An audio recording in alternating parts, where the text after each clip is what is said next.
Welcome to Think Smart with TMFG, the weekly podcast covering the financial topics that are newsworthy and relevant to everyday Canadians. Hosted by Senior Financial Advisor Mike Connon of the McClellan Financial Group of CI Asante Wealth Management Limited, here is today's episode.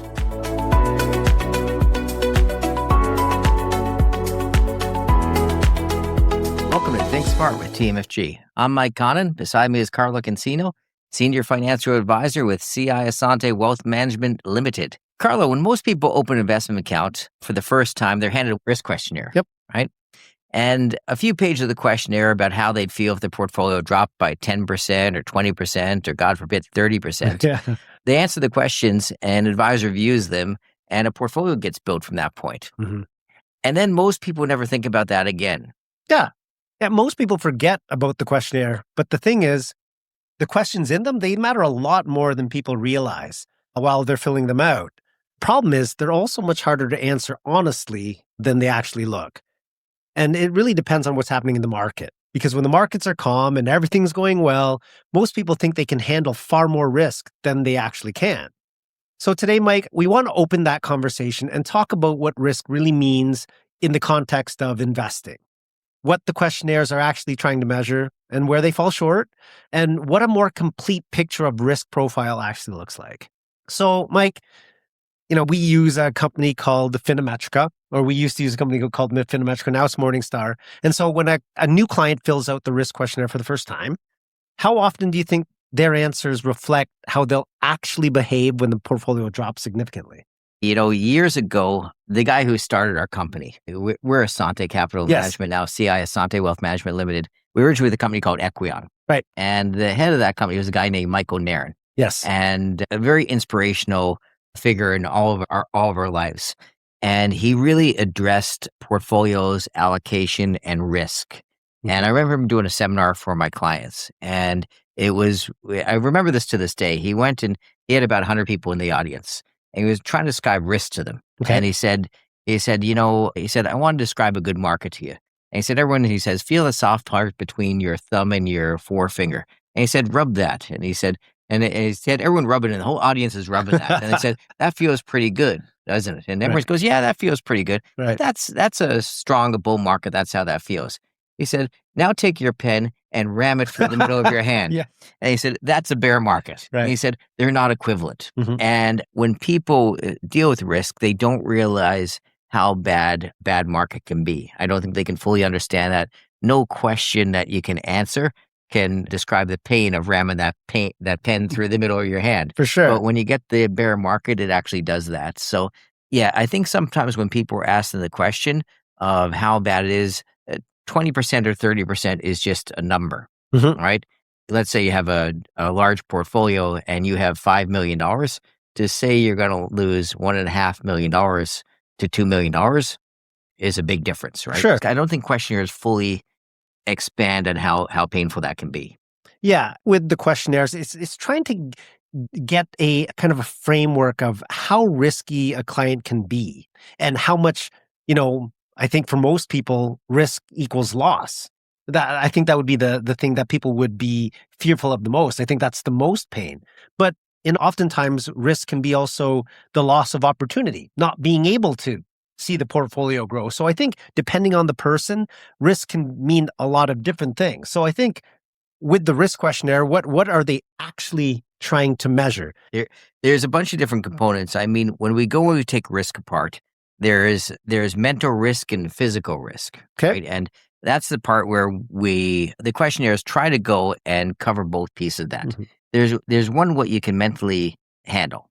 And that's based on personality, right? Mm-hmm. Every person's going to have a different risk factor in the same financial situation, mm-hmm. right? So that's the one broad thing. But then there's the financial situation itself, right. Whether you can take that risk or whether you can't take risk. And that's the real physical piece of the risk. Mm-hmm. And when you go through a good questionnaire, it's addressing both ends of that. If you're a teacher and you have a great pension plan, you may be able to take a lot more risk in your portfolio, right? Because if something goes wrong, you still have the pension plan to back you mm-hmm. up.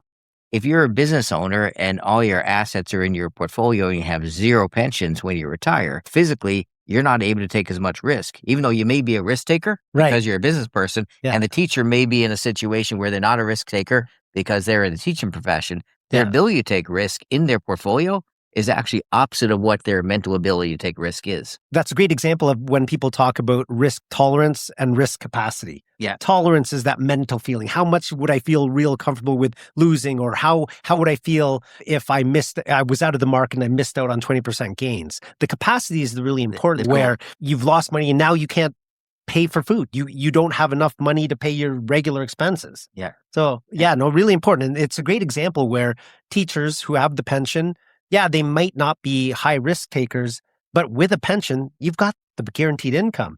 A drop in the market doesn't necessarily mean you can't pay your monthly bills. But as a business owner, you are a risk taker by nature, but you can't necessarily take on the risk of losing assets.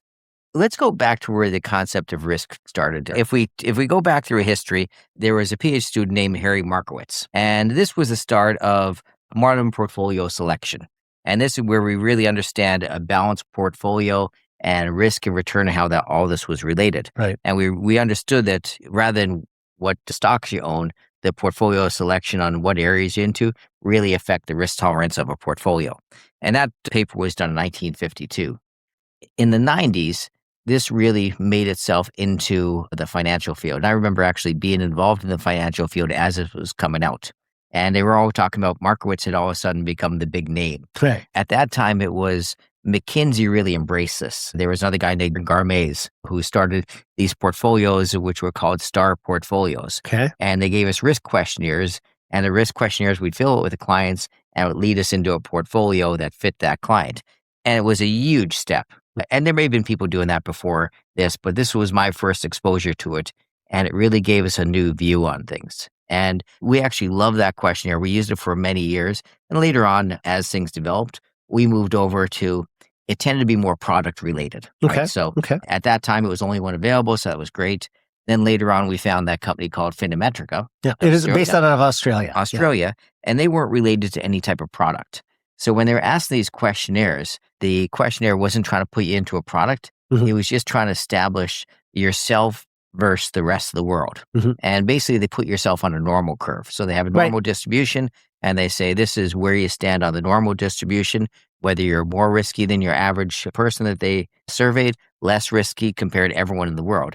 And this was very good for us because it gave us a real measuring point to where our clients stood. And we would take that piece, which gave us the mental ability to take on a risk.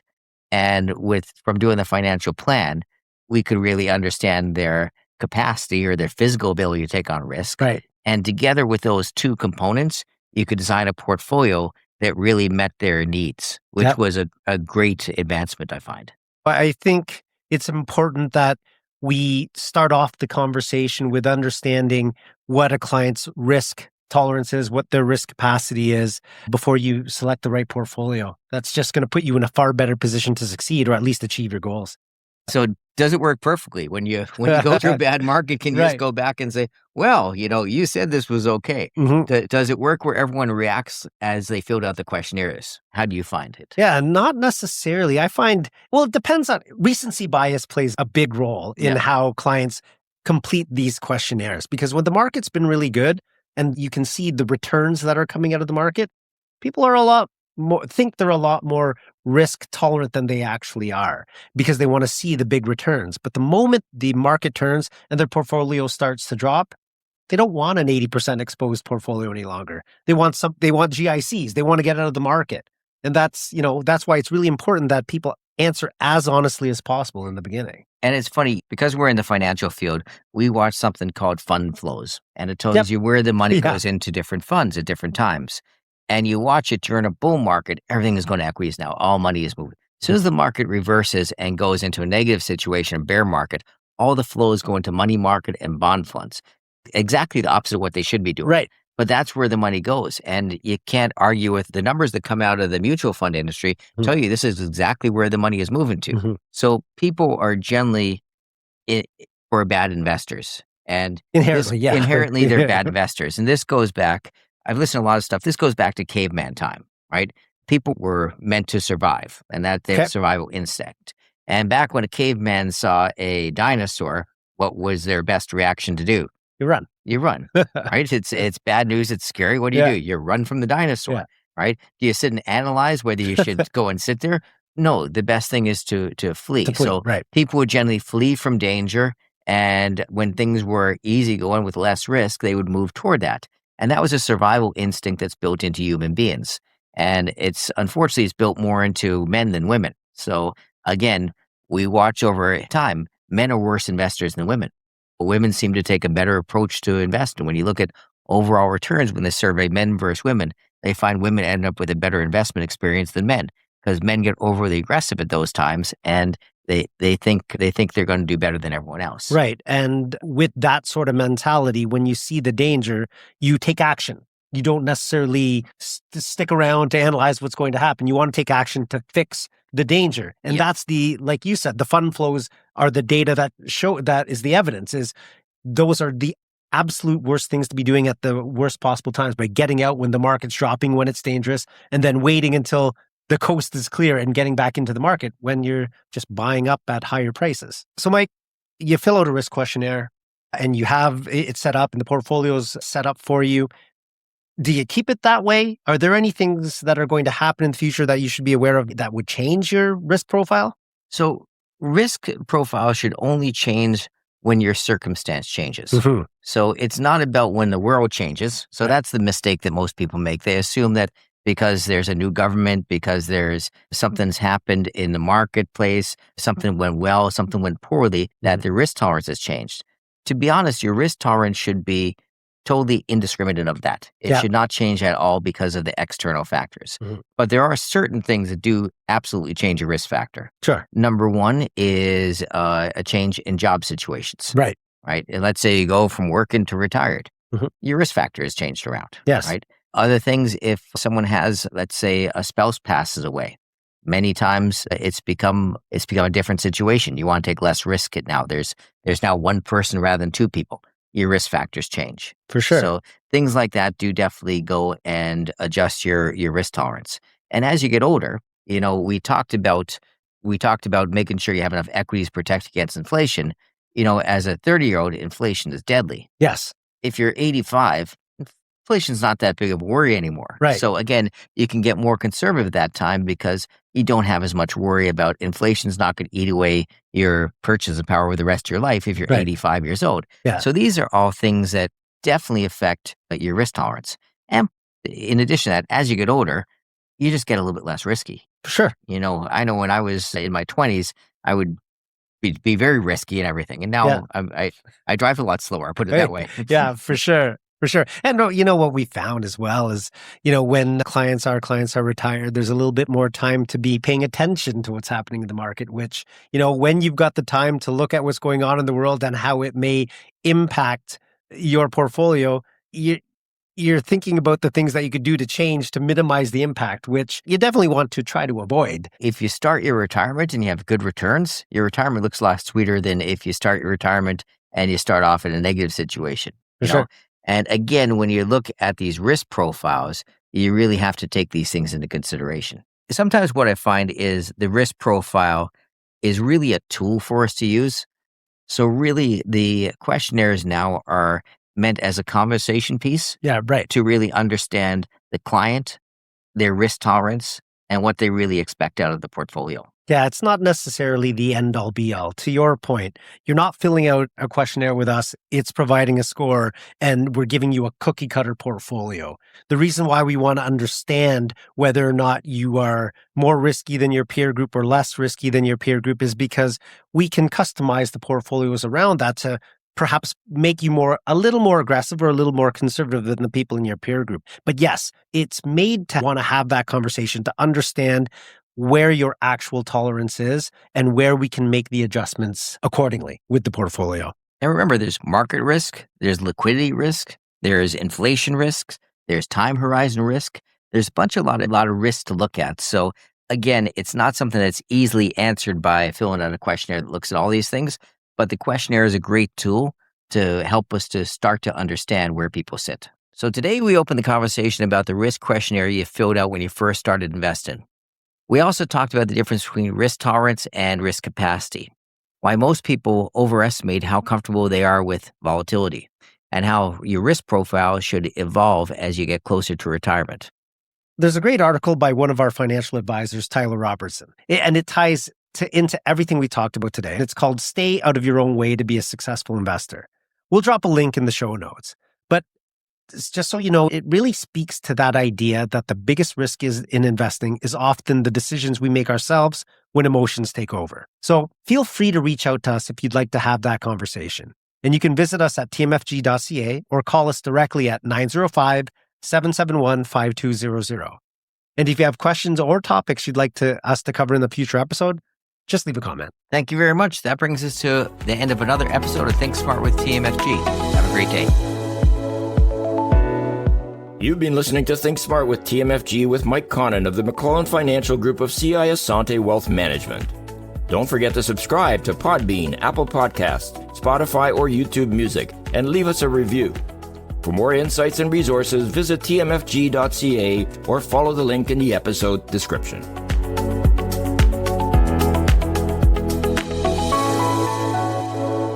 This program was prepared by Michael Connon, Senior Financial Advisor with CI Asante Wealth Management Limited. This is not an official program of CI Asante Wealth Management Limited, and the statements and opinions expressed during this podcast are not necessarily those of CI Asante Wealth Management Limited. CI Asante Wealth Management Limited is a member of the Canadian Investor Protection Fund and the Canadian Investment Regulatory Organization. This show is intended for general information only and may not apply to all listeners or investors. Please obtain professional financial advice by contacting us at 905-771-5200 or visit tmfg.ca to discuss your personal circumstances before acting on any information presented.